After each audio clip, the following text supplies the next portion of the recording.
Dalawang sugatan sa pag-atake ng grupong Houthi sa barkong may 21 sakay na Pilipino habang dumaraan sa Red Sea.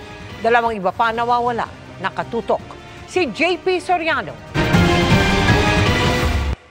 Dumaraan sa Red Sea, malapit sa Yemen, ang barkong Eternity Sea nang atakihin ng grupong Houthi na sinusuportahan ng Iran. 2 ang naiulat na nawawala at 2 rin ang sugatan, bagamat di pa tinukoy ang nationality. Gayunman, halos tiyak ng ilan sa kanila ay Pilipino dahil isa lang naman sa mga sakay ang Ruso at puro Pilipino na ang 21 iba pang sakay. Bago nito, inatake rin ng Houthi sa Red Sea nitong linggo ang MV Magic Seas na may sakay na mga Pilipino.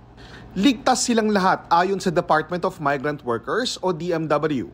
They were rescued and transported to Djibouti. The ship was not as lucky, na-damage yung ship and was abandoned, and now the crew are headed home. Nangyari ang mga pag-atake sa gitna ng binubuong ceasefire at hostage deal sa Gaza sa pagitan ng Israel at grupong Hamas. At sa kasabay na pulong ni US President Donald Trump at Israeli Prime Minister Benjamin Netanyahu sa Amerika. Dahil sa mga pag-atake, nakikiusap ang DMW sa mga may-ari ng barkong may sakay na Pilipino na iwasan ang Red Sea at Gulf of Aden. Pinag-aaralan na kung maghihigpit ba o pagbabawalan ba ng gobyerno ng Pilipinas ang pagsampa ng mga Pilipino sa barkong dumaraan sa Red Sea. Itong huling attack on the Eternity Sea mukhang intense. Merong drones, merong rocket grenade launchers involved. So, meron tayong binamatyagan na intensified attacks, and so we will get the necessary signal from the security political side here in government, which essentially DFA and DND. Sa ngayon, ang sasakay muna sa 2 barkong inatake ang hihigpitan.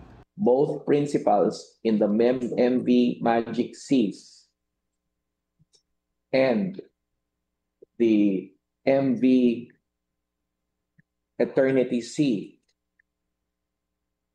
will definitely be prohibited from boarding Filipino seafarers. Tiniyak naman ng manning agency ng Eternity Sea na gagawin ng lahat para sila ay matulungan at lahat ng 21 Pilipinong sakay nito habang hinihintay pa ang full report. Para sa GMA Integrated News, JP Soriano, nakatutok 24 oras.